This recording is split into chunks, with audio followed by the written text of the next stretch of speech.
Official ও corporate পরিবহন ব্যবস্থায় পরিবেশ বান্ধব বিওয়াইইডি ব্র্যান্ডের বৈদ্যুতিক গাড়ি ব্যবহার করবে দেশের শীর্ষস্থানীয় শিল্পগোষ্ঠী মেঘনা গ্রুপ অব ইন্ডাস্ট্রিজ।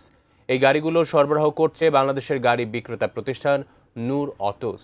মেঘনা গ্রুপের এই পদক্ষেপের মাধ্যমে বাংলাদেশে কর্পোরেট পর্যায়ে বৈদ্যুতিক গাড়ির ব্যবহার আরও এক ধাপ এগিয়ে যাবে বলে আশা করছে সংশ্লিষ্টরা। পরিবেশ বান্ধব প্রযুক্তির প্রতি প্রতিষ্ঠানের অঙ্গীকার বাস্তবায়নের অংশ হিসেবেই এই সিদ্ধান্ত নিয়েছেন বলে জানান তারা। বিওয়াইইডি বিশ্বের অন্যতম শীর্ষ বৈদ্যুতিক গাড়ি নির্মাতা উল্লেখ করে মেঘনা গ্রুপের মতো একটি বড় শিল্প গোষ্ঠীকে গাড়ি সরবরাহ করা গর্বের বলে মন্তব্য করেন নূর অটোসের ব্যবস্থাপনা পরিচালক সঞ্জিত শাহানুর সায়ন্ত। এই সহযোগিতার মাধ্যমে উভয় প্রতিষ্ঠানই টেকসই উন্নয়ন ও সবুজ প্রযুক্তির ব্যবহারের প্রতি তাদের প্রতিশ্রুতি আরও সুদৃঢ় করল বলেও মন্তব্য করেন তিনি।